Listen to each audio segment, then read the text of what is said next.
We just started the new Devo on Where's My Miracle, and the last one went a little bit longer than I intended. So I'll try to stay on task this time, but I wanted to explain what this is about when we're waiting for a miracle and it doesn't come and others get theirs right away. We looked at last week at the first type of miracles that Jesus offers, and that's cures to diseases or illnesses. But today's miracles that we're looking at in the Bible is when Jesus healed the blind. This is the second topic, and there's lots of stories in the Bible about Jesus healing the blind. You've heard the story from John 9, the guy who was blind from birth. And the guys who always tried to trip up Jesus said, is this man blind because he sinned or did his parents sin? What a dumb question. How could the man's sin have caused him to be blind when he was born blind? These guys were always questioning Jesus and his character, and really just who Jesus claimed to be, the Son of God. That's the root of a lot of our own questioning, and we're always trying to figure out why regarding the maladies of life. Why did this happen to that family where they have a child with an incurable disorder? Why did that person have to suffer so badly when they did nothing to cause it? Questioning the authority and the movement of God's hand only shows that we think we know best, and surely if we question enough, we'll prove to God and everyone that He's not acting righteously on our behalf.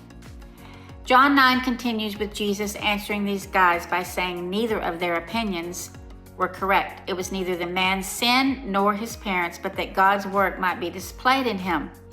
Aren't we all created for His handiwork to bear His image? These guys certainly weren't displaying God's work by questioning His Son.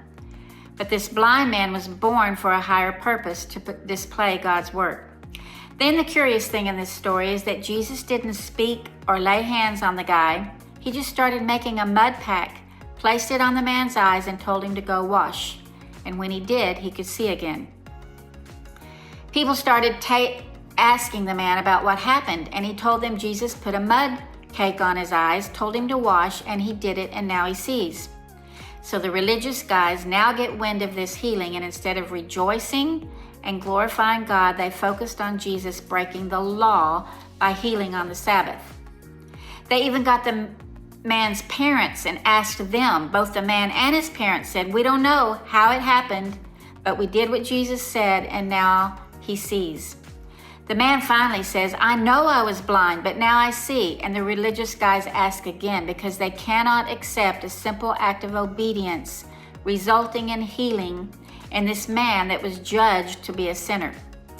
At the end of the chapter, Jesus shifts into talking about spiritual blindness. He said, for judgment I've come into the world so that the blind will see, and those who see will become blind.